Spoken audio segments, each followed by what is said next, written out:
Welcome to Hardly. Each book is distilled into 3 stories, giving you the key ideas in minutes. Today we understand Nile Green's Empire's Son, Empire's Orphan, the fantastical lives of Ikbal and Idries Shah, in which we probe into the collision of identities in a post-imperial world, the search for authenticity amidst cultural masquerades, and the crafting of a mythical East for Western consumption. Nile Green holds the Ibn Khaldun Endowed Chair in World History at UCLA. Don't go away. Hardly the editor will be right back with the story.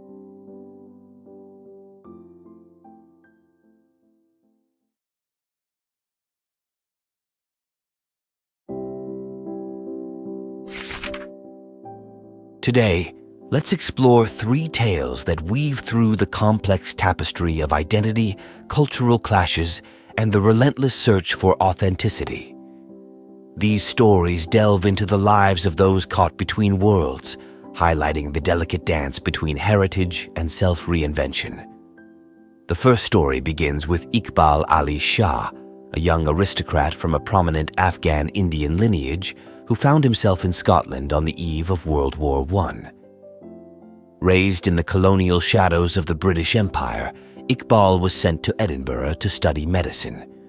Yet, amid the cold, grey streets of Edinburgh, far from his homeland, Ikbal began to see himself through a different lens.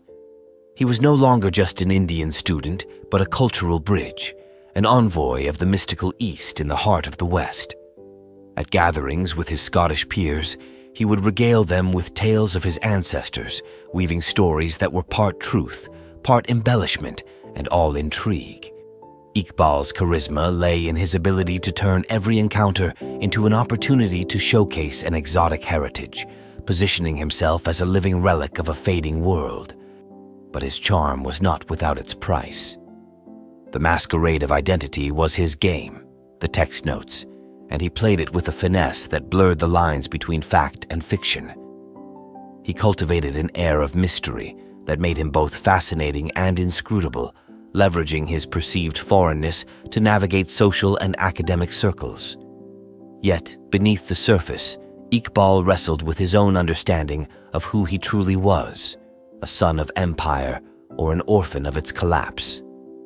Iqbal's journey shows the power of storytelling as a tool for navigating identity and suggests that crafting narratives about oneself can be both a means of self-preservation and a way to command authority. By carefully curating the stories he told, Ikbal managed to captivate those around him, gaining both sympathy and respect. His strategy? Embrace the ambiguity and let the myths serve as a protective layer against the harsh judgments of a world that often demanded clear definitions. This approach invites us to consider how we might use storytelling in our own lives to navigate complex social landscapes, especially when we find ourselves caught between conflicting identities. From Iqbal's charming masquerades, we move to his son, Idries Shah, whose life was marked by a similar yet distinct dance between worlds. Growing up in post-imperial England, Idries was not just the heir to his father's stories, but also to the contradictions they embodied.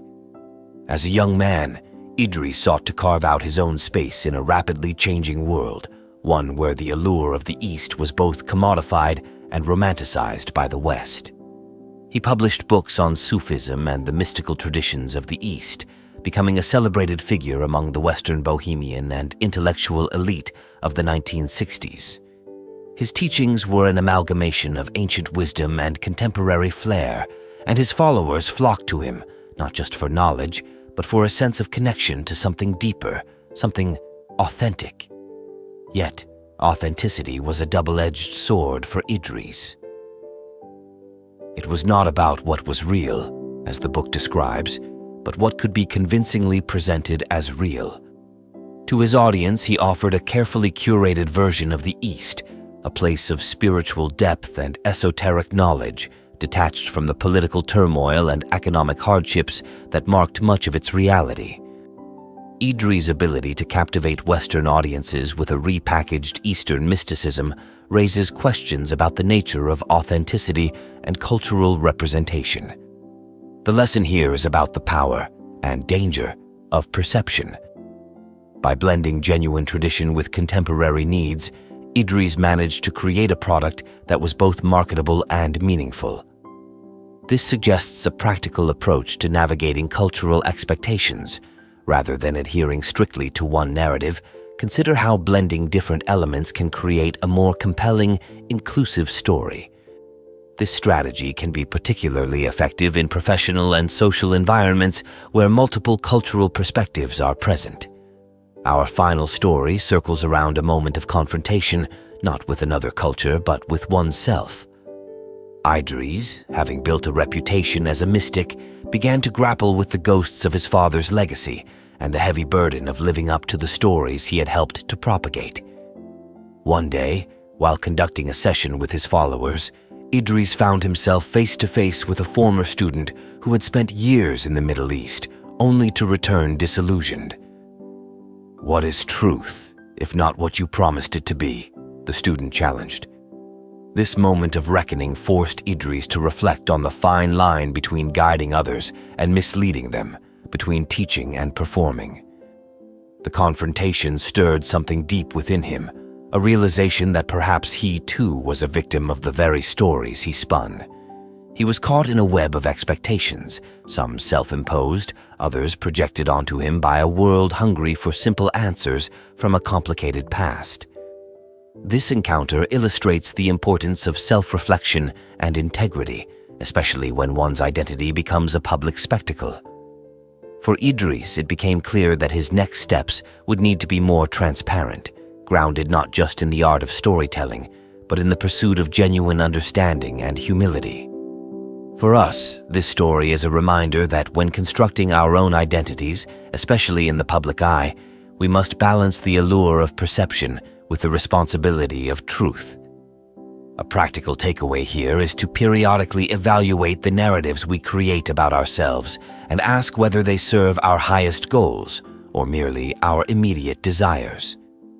As we transition from Ikbal's imaginative reconstructions of heritage through Idries' marketable mysticism and finally to a reckoning with authenticity, we see a continuous thread, a search for belonging and meaning in a world where identities are fluid and often conflicting.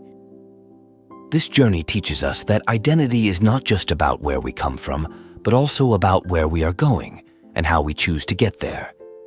As the editor of Hardly, through understanding these narratives, we can learn to embrace the complexity of our identities and use storytelling as a tool for both personal and collective growth in an increasingly interconnected world. Each story comes from the most representative real-life cases selected by the Hardly team from this book. If you wish to dive deeper, we recommend purchasing the full book.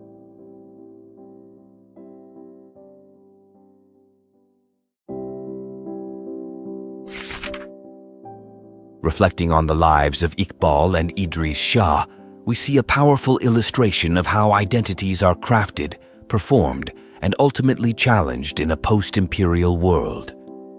The father and son navigated their dual heritage with both a sense of opportunity and an awareness of its constraints. They constantly maneuvered between their Eastern roots and Western surroundings, creating compelling narratives that captivated and confounded their audiences.